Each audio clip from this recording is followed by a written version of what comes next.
Hello, everyone. Thanks for participating in our presentation today. A big thanks to the New York Grant Company for asking me to be part of their business education series.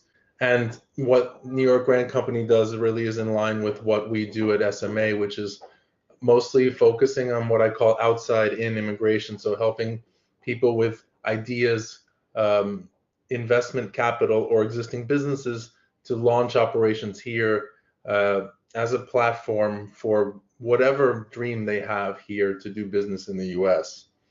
A comparison between the two visas. So as you can see, if you just look at the yeses and the nos, and then the problems that could arise, the E2 is, in our estimation, always the better option. Some people ask, well, there's a myth that exists that if you're on E2 that you can't qualify for a green card. The caveat is that if you have worked for the foreign entity before coming to the US and you use E2 to come to the US, you will always be able to qualify under what's called the EB1 multinational executive green card track. And so if you have an option potentially for 5 years instead of 1 year for the first one, it makes sense. Or if you're an individual, and we always bring in tax experts into our bigger master classes or presentations, if your intent is not to become a green card holder, maybe for tax reasons or for sentimental reasons, E2 is great because there's unlimited renewals. We have a client that's been on E2 for more than a decade and will continue to renew.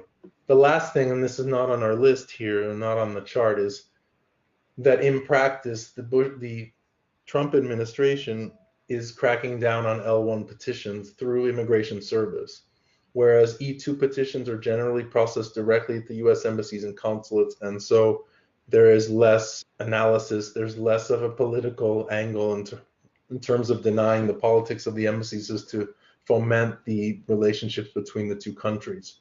And so I think that if you present a strong E2 case, you have a much better chance of getting an approval, which of course is always what we're shooting for. So let's talk about some common mistakes. So one of them is the tax minimization.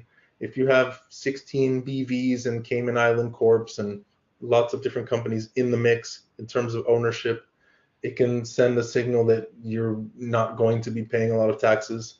You really have to put up the full funds for the first year of operating costs. You don't want to send funds back to the foreign parent company if there is one until all the petitions are not only submitted, but approved. You need the physical office space. If you need to downsize after you get an approval, you can do that, but you don't want to do it before you apply. You want to make sure that you're careful when you're sending your foreign employees without work visas to make sure that they are not perceived to be working, because that can essentially lead to the blacklisting of your company. And then the last thing is, if you really are planning on extending your visas or applying for other ones, it's of extreme importance to make sure that you're hiring American or green card holder employees, and preferably full-time. Last few comments, I've said these things already, but E2 is almost always the best option if you can pass the nationality test. E2 is also the only option if it's a brand new startup and there's no foreign entities, because as it says below, L1 has really become a multinational business model and fits organizations that are well established with lots of revenue.